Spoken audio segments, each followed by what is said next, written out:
Dear students, last time हमने reaction of photosynthesis पर बात की थी, जिसमें हमने लाइट रिएक्शंस और डार्क रिएक्शंस पढ़े थे।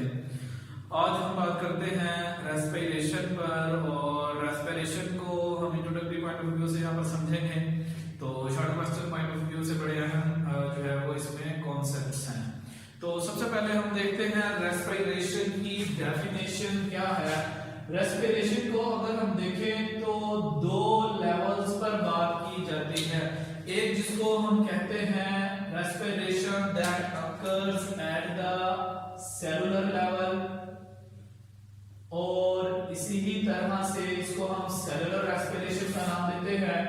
और एक जिसको हम ऑर्गेनिज्मिक लेवल भी कह देते हैं, या हम इसको नाम देते हैं, ये रेस्पिरेशन की टाइप कहलाएगी cellular respiration, and in the similar way the organismic respiration is also called the external respiration, जिसमें हम देखते हैं ब्रीथिंग एंड वेंटिलेशन इन्वॉल्व होती है।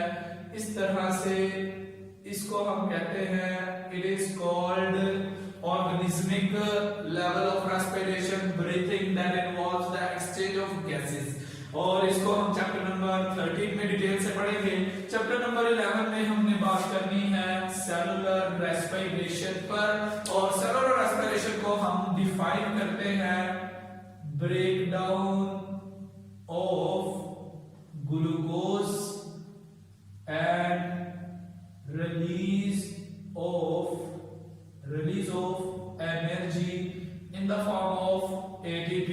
तो अगर हम देखें, breathing or the organismic level respiration occurs by the lungs and the respiratory system, and on the other hand the cellular respiration that involves the breakdown of the glucose and the release of energy in the form of ATP, it occurs at the cellular level, that is called cellular respiration। यही वजह है हम इसको cellular respiration का नाम दे देते हैं।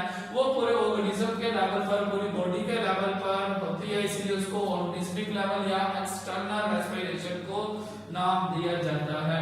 इसी ही तरह से आगे मजीद बात करते हैं, सेलुलर रेस्पिरेशन में भी देखा जाए तो दो टाइप्स जो है वो हम बनाते हैं रेस्पिरेशन की। एक जिसको हम कहते हैं, it is the aerobic respiration that occurs in the presence of aerobic respiration, and the second one is anaerobic respiration। अब अगर बात करें हम तो aerobic respiration को देखा जाए, it occurs in presence of oxygen, and anaerobic respiration, it occurs in the absence of oxygen, occurs in absence of oxygen। और फिर इसी तरह से हम देखते हैं aerobic respiration, it releases maximum amount of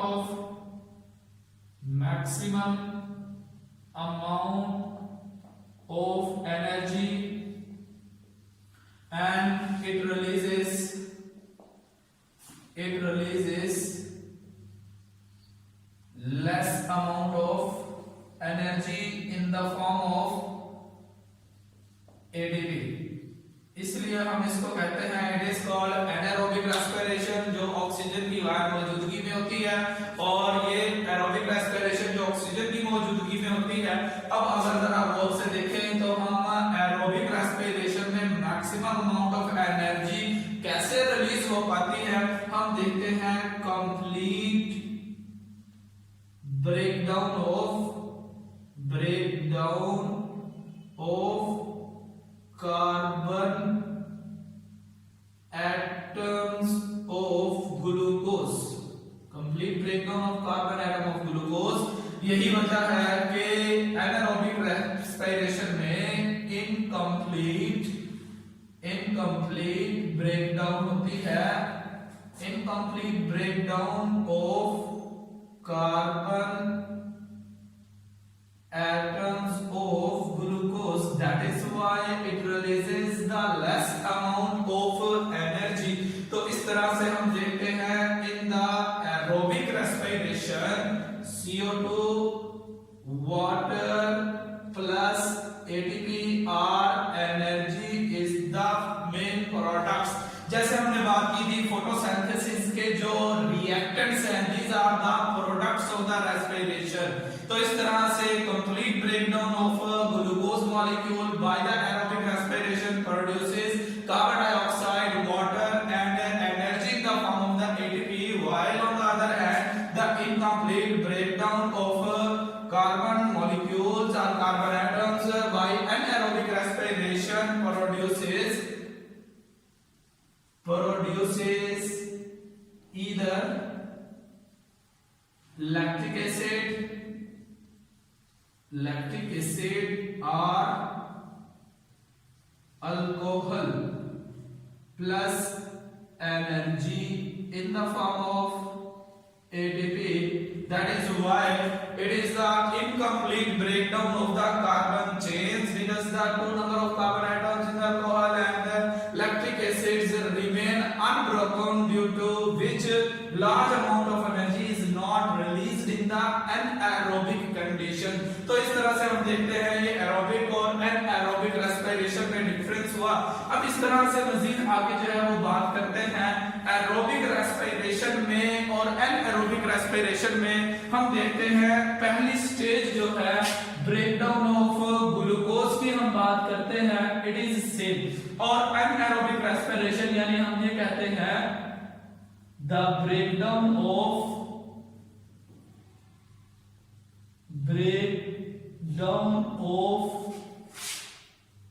glucose into pyruvate is same in both aerobic and anaerobic conditions।